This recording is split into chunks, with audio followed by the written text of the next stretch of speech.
Hi, welcome back.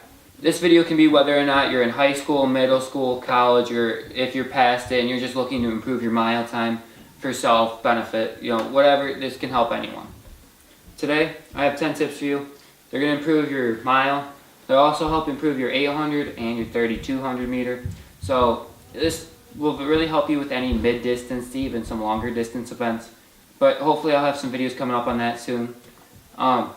Today's first number tip. Please just run more. Run more. That's it. That's all you have to do. Tip number one, run more. Okay? Fairly simple. A lot of people neglect this. You really just have to get out there and put in the time, put in the effort to get in the results that you're looking for. Tip number two. Twos. Speed training. This can be things such as interval training, fartleks, and tempo runs. Those are all kind of preseason workouts, and you can run those still during the middle of the season. But those are the things that you would mainly want to be doing in the preseason, along with your average runs and your long runs. But however, once you get into the actual season, then start working in some workouts, start putting them in here and there, so that you can really get that speed training up and other ways rather than just on a distance run, getting in that. Tip number three is different types of runs. Now this isn't the most enjoyable thing. I know long runs kind of suck, but for some people they enjoy them.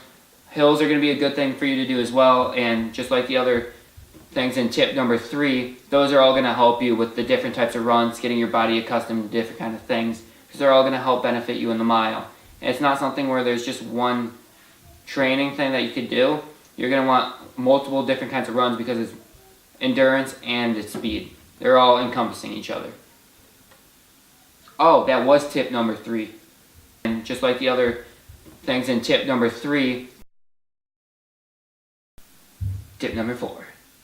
Strides and accelerations. These are something you should be doing after workouts, distance runs. Just try and incorporate them 3-4 times a week. These are something you're going to want to do.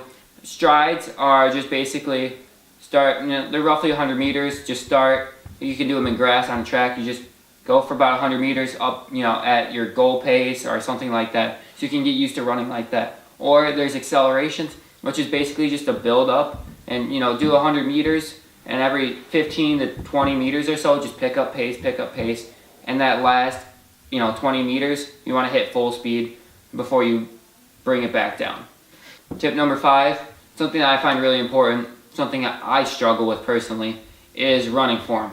This isn't something you can always fix if you've been running like this for a long time. However, if you catch it early, it's something that will really benefit you in your running economy.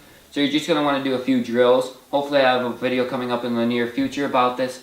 Personally, I lack it. I've tried. I did drills every single day. But since I'm so accustomed to running like that, it's very hard to change my body in the way I've been running for years. Tip number six is just strength training. This can be things like bands, core, and lifting.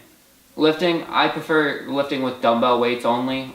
There's no need to be using an Olympic bar if you're a runner or for distance running.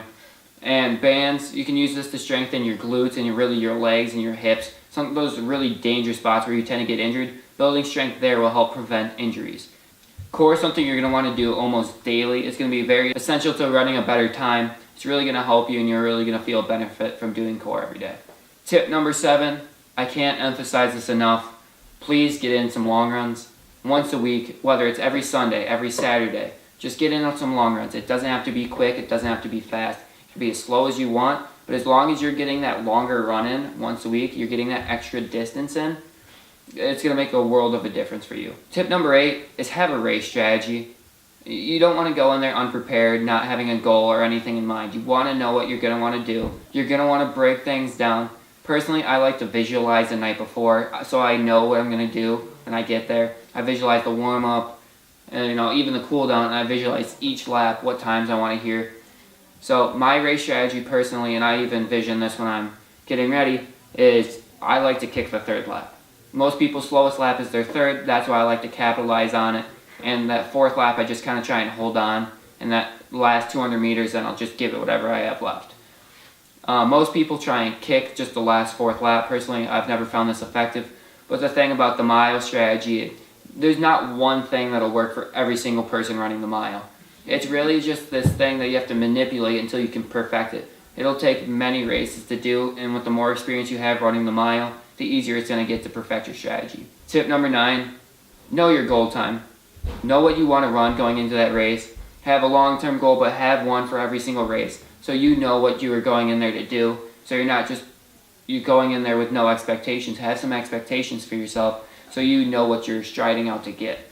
Today's last tip, tip number 10, mentality is a very big key in the mile, especially when it's a very fast-paced race, and if you don't have the mentality strength to hang in there, especially around that second and third lap, you're going to fall apart and you're not going to be expecting good times. Because if you let your mental strength down there, it's going to really lead to a poor time and you giving up on yourself. I've had plenty of times where I really thought I was having a good, strong race in the first half, and then the third lap would get to me, and then from there, my race went down. You could see it visually as I came around for that last lap, and you could tell that my race was over. Because if you don't have the mental side, your race might as well just not have ran, because you're not going to get the time you wanted without that mental side. Thank you for tuning into this week's video. Sorry for the lag on getting videos up recently. It's been hard to film and hard to edit when the weather's been very poor. Can't get over here to film enough, and so sorry. Hopefully we'll have more videos coming up in the recent time, although it will be a little unpredicted and scattered due to the weather forecast around us, but we'll try our best to get more videos up. If you have anything you'd like to see, put it in the comments below. Different training tips, or if you have any tips or advice you want answered, I'll be happy to do those. We're going to eventually do a Q&A, so if you have any questions or anything, leave them in the comments below. Make sure to leave a like and subscribe, and thank you for tuning in. More videos coming the way soon.